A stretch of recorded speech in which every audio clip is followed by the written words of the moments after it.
Halo dan selamat datang kembali di sesi pembahasan mendalam kita. Langsung aja ya, hari ini kita akan bedah satu sumber yang menarik banget nih. Bab 1 pendahuluan dari buku Frank Slootman, judulnya MPTAP. Lengkapnya, MPTAP, Leading for Hypergrowth by Raising Expectations, Increasing Urgency, and Elevating Intensity. Nah, misi kita bareng Anda nih, pendengar, adalah bongkar ide utamanya Slootman soal gimana sih organisasi itu bisa, genjot performa secara dramatis.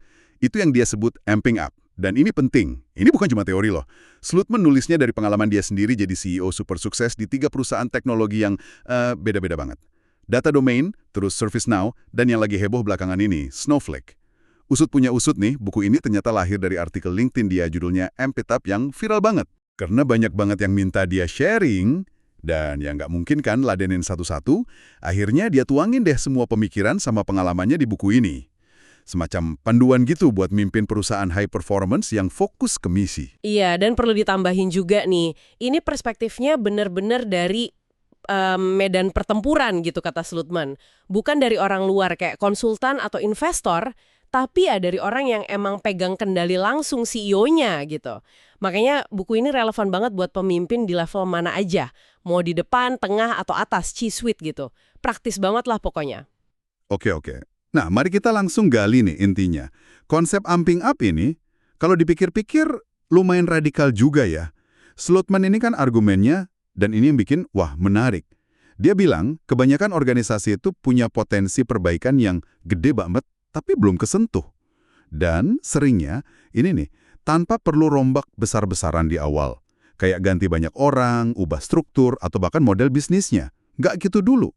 Fokusnya justru ke hal yang lebih fundamental kali ya. Betul. Kayak naikin standar gila-gilaan, percepatin pekerja, fokusnya dipertajam, terus semua orang diselarasin bener-bener. Iya, pendekatan ini tuh langsung nusuk ke penyakit umum di banyak organisasi ya. Kecenderungan alami kita buat jadi lambat, kompromi sama standar. Ya udahlah segini aja cukup, kejebak di prioritas yang nggak jelas. Apalagi kalau pemimpinnya kurang greget gitu. Nah, kondisi kayak gitu kan yang sering bikin orang-orang paling jago di tim Anda itu frustrasi. Ujung-ujungnya ya cari tempat lain. Jadi amping up ini kayak semacam jamu kuat gitu ya buat lawan stagnasi sama rasa cepat puas. Dan harus dimulai dari hari pertama pemimpin itu masuk. Nggak pakai nunggu. Bener juga. Slootman juga nekenin banget soal dampak langsung dari pergantian kepemimpinan. Katanya efeknya bisa kerasa. Cepat banget, seketika gitu. Jauh sebelum kita sempat ubah-ubah struktur yang kan biasanya butuh waktu ya. Analoginya keren sih. Kayak bongkar sumbatan kayu di sungai, tiba-tiba aja blep gitu. Semua ngalir lagi. Hahaha, iya. Energi baru, tempo lebih kenceng, fokus lebih jelas, ekspektasi lebih tinggi, itu langsung nyebar gitu aja. Contoh klasiknya ini sering banget dia pakai. Soal Vince Lombardi pas ambil alih Green Bay Packers. Tahun 59 itu. Bayangin aja, timnya baru kelar musim dengan rekor, ampun deh, 1 menang, 10 kalah. Udah gitu 11 musim berturut-turut rekornya kalah mulu. Bener-bener parah lah. Wah ya, ingat cerita itu. Nah, musim berikutnya, pas Lombardi datang, langsung beda. Mereka jadi 7 menang, 5 kalah. Ini bukti nyata banget kan, gimana pentingnya pemimpin. Bukan cuma soal pemainnya siapa, tapi gimana mereka diarahin, didorong. Nggak heran kan, Piala Super Bowl namanya Lombardi Trophy sekarang? Iya, luar biasa emang cerita Lombardi itu. Nah, dari pengalamannya ini, Slootman ngerangkum jadi 5 langkah kunci nih dalam proses amped up. Nanti sih dibahas lebih dalam di babak selanjutnya, tapi di pendahuluan ini kita dapat gambarannya. Yuk kita coba kupas satu-satu ya. Langkah pertama, ini fundamental banget. Tingkatkan standar Anda. Raise your standards. Ingat nggak standar legendarisnya Steve Jobs? Yang insanely great itu? Oh iya. Nah, Slootman dorong mentalitas yang kayak gitu. Ini bukan cuma slogan loh, tapi sikap aktif buat ngelawan godaan nurunin standar demi, biar cepat kelar aja gitu. Beda banget. Saya suka banget cara dia nantang timnya. Dia nggak nanya, ini udah oke belum? Tapi, lo bangga banget nggak sama hasil ini? Beda ya? Beda banget. Kalau jawabannya ragu-ragu, dia suruh balik lagi. Nanti kalau udah benar-benar semangat sama hasilnya.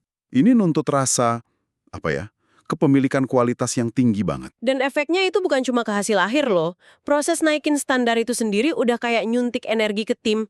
Kayak kita lagi ngebangun otot gitu kan. Awalnya pegel, tapi lama-lama jadi kuat. Intinya, jangan kasih celah buat rasa males atau mentalitas cukup baik itu masuk. Lawan terus dengan ekspektasi yang makin tinggi. Oke, standar udah naik nih. Tantangan berikutnya kan, gimana mastiin semua geraknya barengan ke arah yang sama? Nah, ini masuk ke langkah kedua. Selaraskan orang dan budaya Anda. Align your people and culture. Nah, ini krusial. Isu ini jadi penting banget apalagi kalau perusahaan udah mulai gede. Makin kompleks kan? Pertanyaan intinya sih simple tapi nusuk. Semua orang beneran mendayung ke arah yang sama nggak? Slotman kasih contoh konkret nih dari pengalamannya di Snowflake. Oke, gimana tuh? Jadi, pas dia masuk, Snowflake itu dulunya ya, cara kerjanya kayak perusahaan SaaS biasa. Fokus utama tim sales itu ke bookings. Jadi nilai total kontrak yang diteken pelanggan di awal. Oke. Tapi, model bisnis intinya Snowflake itu kan sebenarnya utilitas cloud computing yang basisnya konsumsi. Mirip bayar listrik lah. Pelanggan bayar sesuai yang dipakai aja. Oke. Beda berarti ya. Pasti ya. Misalnya, kompensasi sales jadi nggak nyambung langsung sama duit yang beneran masuk ke perusahaan. Lebih parah lagi, bisa jadi malah dorong praktek overselling di awal. Jual lebih banyak dari yang dibutuhin. Ujung-ujungnya, pas perpanjangan kontrak, nilainya bisa turun kan? Betul. Slutman butuh beberapa kuartal tuh buat muter balik kapal.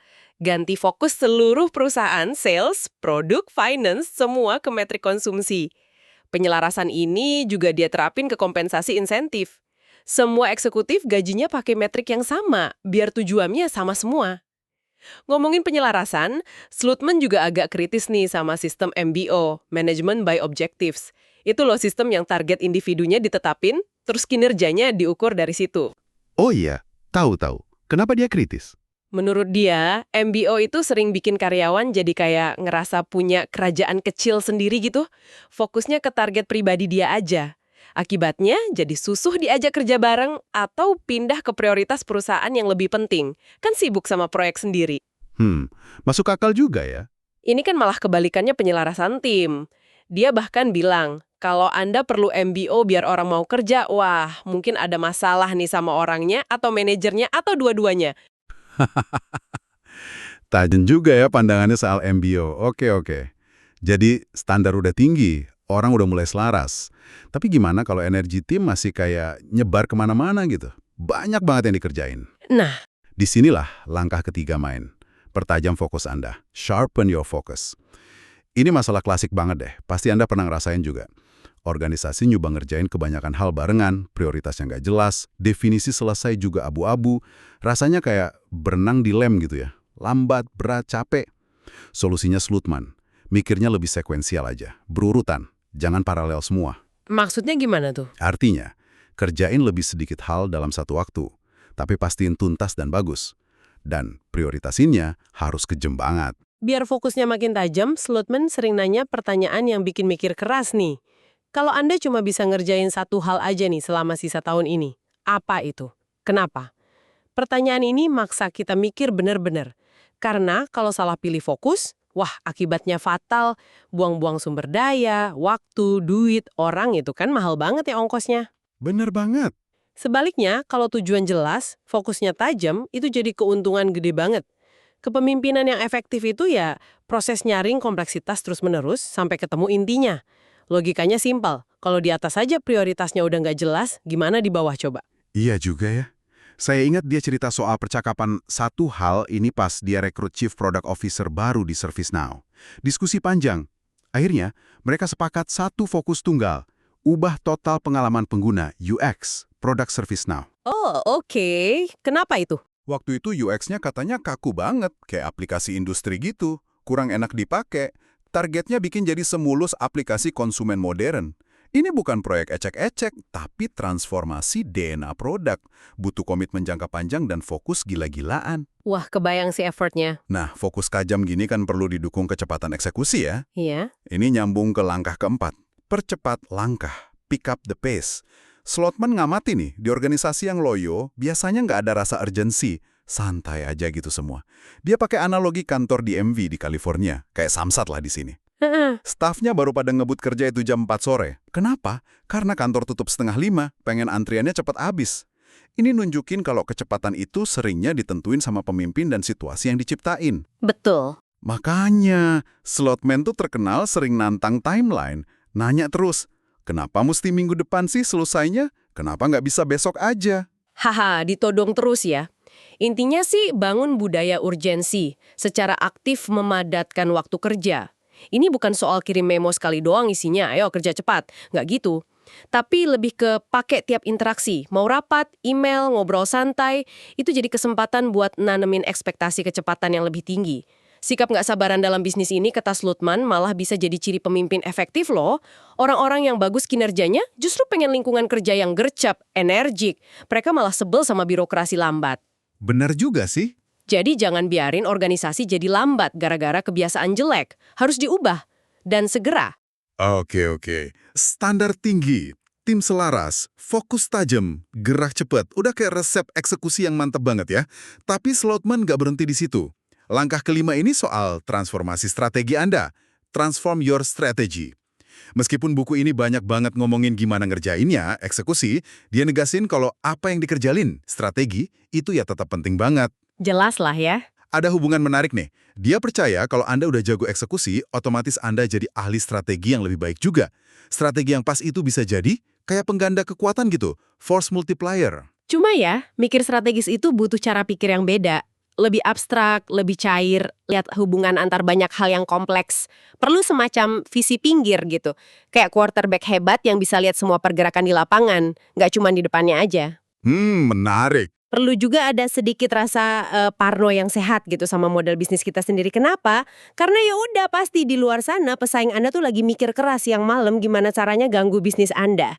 Itu udah pasti kayak matahari terbit besok pagi. Nggak bisa dihindari. Haha, iya benar juga. Nah, di bagian akhir pendahuluan ini, Slotman juga cerita jujur banget soal realita jadi pemimpin. Dia ngaku kalau jadi orang nomor satu itu bisa sepi banget rasanya. Anda hidup 24/7 sama ketidakpastian, rasa cemas, takut gagal. Taruhannya kan gede banget ya. Duit iya, nasib orang banyak juga iya.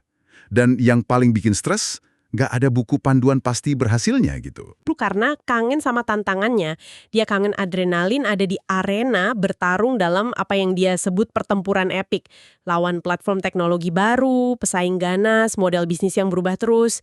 Kayaknya ada daya tarik tersendiri gitu ya dalam ngadepin kesulitan terus nyoba naklukinnya. Bener banget.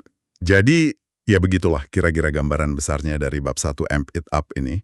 Harapannya sih buku ini dan ya obrolan kita ini juga bisa bantu Anda semua menavigasi kabut perang lah pas mimpin tim atau organisasi. Bantu lihat situasi lebih jelas, nimbang pilihan, dan yang paling penting, nemuin cara buat ngegenjot performa ke level yang lebih tinggi lagi. Kalau ditarik benang merahnya nih ya, pesan utama dari bab awal ini kuat banget. Lonjakan kinerja yang signifikan itu seringnya nggak dimulai dari rombak struktur gede-gedean di awal. Iya. Kuncinya justru di keputusan sadar si pemimpin buat naikin ekspektasi secara radikal, nanamin rasa urgensi, tajemin fokus, nunjuk kualitas tanpa kompromi, dan pastiin semua orang geraknya barengan. Semua digerakin sama kepemimpinan yang intens gitu ya, fokus ke hasil. Nah ini jadi mancing satu pertanyaan penutup yang menarik nih buat Anda renungin. Slotman kan nekenin banget pentingnya ngenjot ekspektasi sama intensitas dari hari pertama pemimpin baru masuk. Pertanyaannya gini, gimana ya cara seorang pemimpin nyeimbangin kebutuhan buat gerak cepat dan naikin standar tadi dengan keharusan buat bener-bener paham dulu seluk-beluk organisasi, budaya yang ada, orang-orangnya, sebelum bikin perubahan gede? Ada resiko nggak sih kalau ngegenjotnya terlalu keras, terlalu cepat, malah bikin orang nolak, capek, atau bahkan ngerusak fondasi tim yang udah ada? Dilema kepemimpinan yang menarik banget buat dipikirin lebih lanjut. Pertanyaan yang bagus banget buat nutup sesi kita kali ini. Terima kasih banyak ya Anda udah gabung di pembahasan mendalam kita. Sampai ketemu lagi di kesempatan berikutnya.